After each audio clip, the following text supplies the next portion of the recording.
This is from the Muslim Votes Matters group, which is a group which actually is trying to lobby the Muslim vote. They're trying to get them to see their strength in numbers. They have a list on their website of the top Muslim areas in terms of the most populous Muslim areas. The top of it is, I think 50% of Australia's Muslims are in New South Wales, by the way. 31.7% are in Blaxland under Jason Clare. Immigration Minister Tony Burke, 25% are in Watson of his seat. Funny because he might be trying to reject Candace Owens' visa, but I think there's a lot of Muslims, Moe, right, that would probably want to keep Candace Owens coming in. And isn't that funny? Isn't that funny that... So what the idea is basically helping Muslims to see that these are the issues that face them, and these are the groups that we might get behind. But there's another group as well that they're trying to actually get behind, and it's called the Muslim Vote Matters. The Muslim Vote group. Sorry, they all sound very similar. The Muslim Vote group is basically going to field candidates. Now, Moe, you saw this recently. What was your gut reaction when you saw this group out there?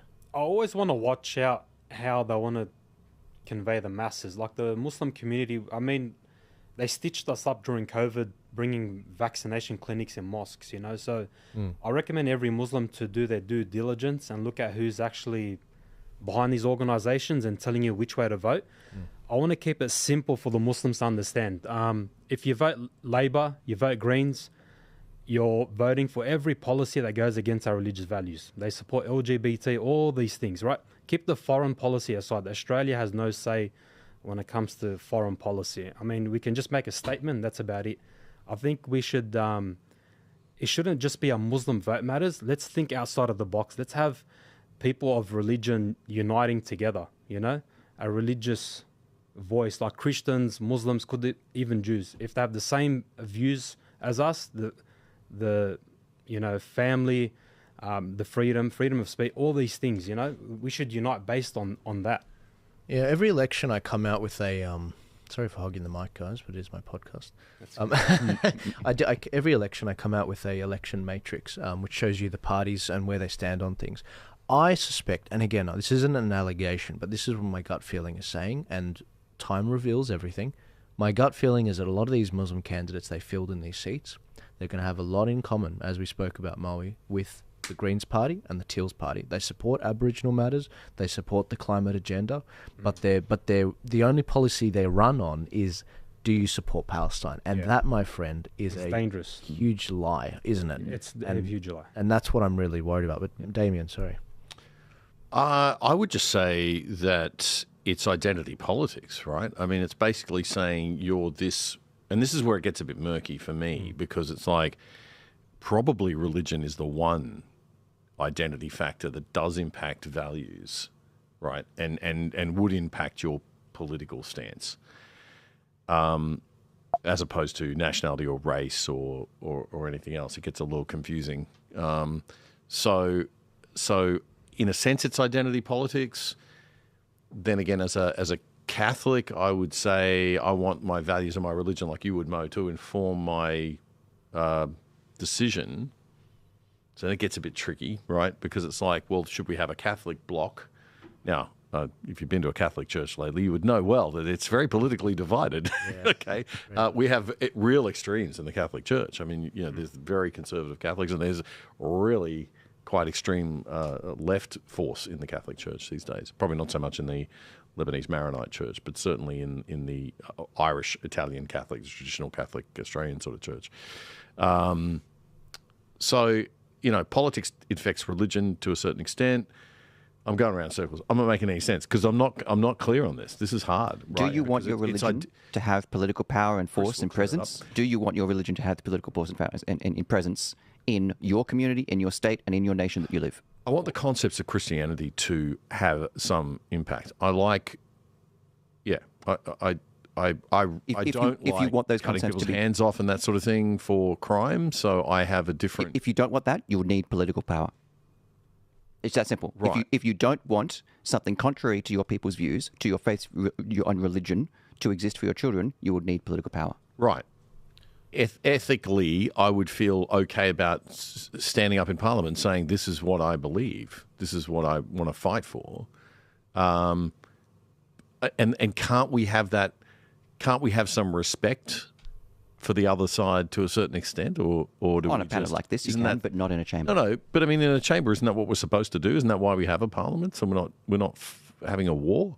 When has that ever existed inside a political chamber? I don't know when this hand-holding of Deakin or Barton ever existed. They were at their wits' end, Protestant Catholic. The same thing with the politics there. It has always been a political death match to the end to get trade. There was a free trade party to get trade barriers removed. White Australia policy, that was a huge issue for multiple different, to wedge people. All of these different things were a political death match to get your people over the line. It always has been. Right. There has been no kumbaya.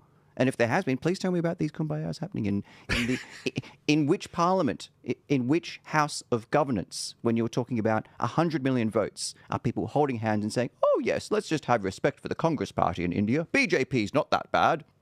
Yeah, okay, all right. But, okay, so what do we do? Are you saying that we need to now be very, very, very forceful with our conservative views? No, your representatives need to be the one fighting that fight. It's not in this panel we're all going to start ripping our ears off and start going at each. It's about Well, the Liberal Party aren't representing me. Exactly. Right? They're not representing you. They're not Exactly. representing... Who the hell are they representing? They're not representing any kind of conservative values. If Pauline Hanson just, had an open dialogue with Muslims, because I believe there's a lot in common with Christians and Muslims. There is with conservative Christians and Muslims. I mean, you and I, Mo, would agree on 90% of stuff, right? Let's put that forward, If that's a big step forward. If we can get the freedom parties and the Muslim to work together based on conservative values, that's a big step forward. Yeah, and that's the big problem we've got, isn't it? We need an overarching sort of these are the playing rules that we're working with essentially. But politics is the art of working with people of like-minded interests on certain bills. You won't agree on 90% of things, but if there's one thing I know about a guy like Moe, he agrees with 90% of the things on my policy matrix. 90%. Well, Chris would say, I mean, what would you say that it's, there's going to be conflict, obviously, it's a power struggle, so it's a game theory type situation. I mean, politics is the art of compromise. We hear that, right? But you would say it's not the art of compromise, right? Or it's the art of accepting the other guy's got more power than you and you just need to suck it up. Politics is about winning. If you're not winning, you're losing. It's simply that in a matrix.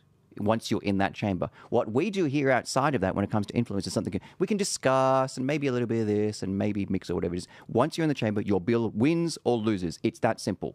It is that simple when it comes to quotas. It's that simple when it comes to tax. It's that simple when it comes to does your pre-selection succeed or fail. It is dead simple. There is no middle ground.